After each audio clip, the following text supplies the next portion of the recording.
Against the skyline of Paris, the Notre Dame Cathedral has risen from the ashes.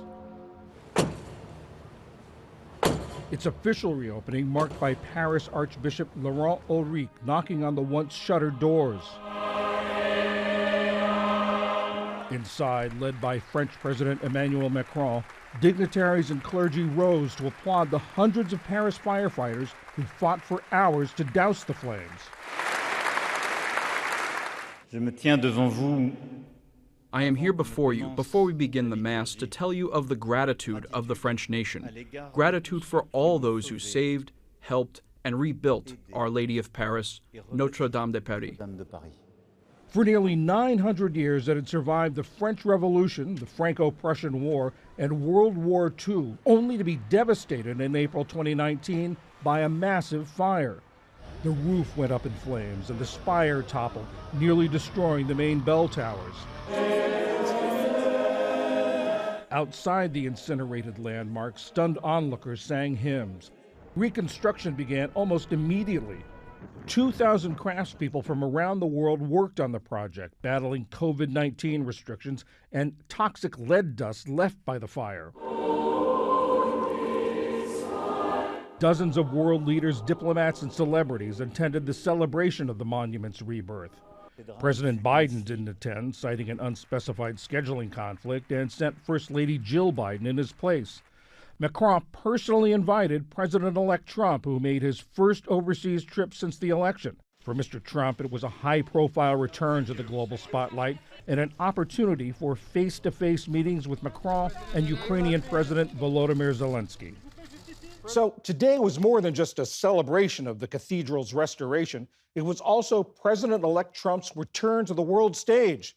Heather Conley is a senior advisor to the German Marshall Fund. She was Deputy Secretary of State for European Affairs in the George W. Bush administration. So, Heather, we had the very unusual sight today in Paris. The current president of the United States was not there. The president-elect was there, and he met with the French president and the president of Ukraine. What do you make of that?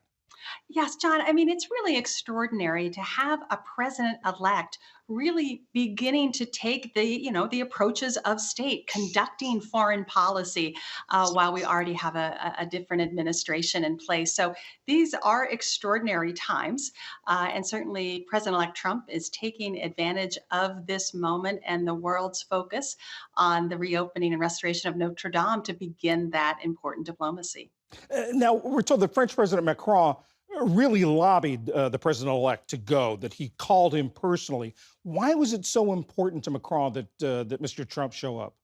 Well, President Macron, from President Trump's first administration, knows that President Trump likes pomp, circumstance. He gave it to him in volumes in the first term with the Bastille Day, special ceremonies, restaurant tours. So he knew this was an opportunity. President Macron also wanted to be the first European leader to engage with President-elect Trump, to shape his views, particularly on the war in Ukraine, also as events are rapidly unfolding in the Middle East. So this was a real coup for President Macron to have one-on-one time with the president-elect and then to bring President Trump and Ukrainian President Zelensky together in a conversation.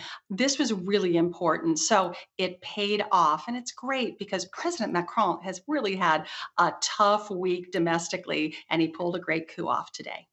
Talk about the president's first term. Of course, we know that his affinity for Russian President Putin, his antipathy toward NATO, and he's threatening tariffs on EU products.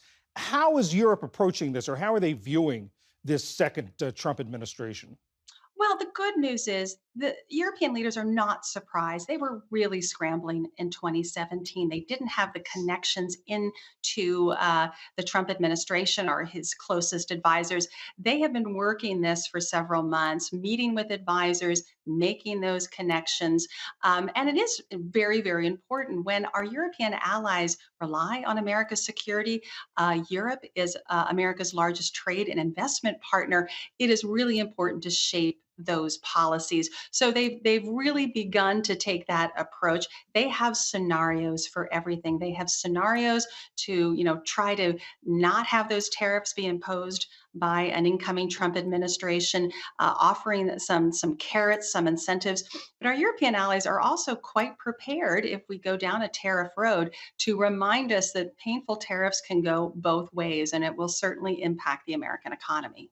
Are there signs that the European leaders have learned lessons or learned how to deal with Mr. Trump from the first administration? Yes, they certainly have. They understand personal relationships are incredibly important. They know to make sure that they are constantly reaching out to Mr. Trump, to his closest advisors to help shape policies. And they know Mr. Trump is disruptive.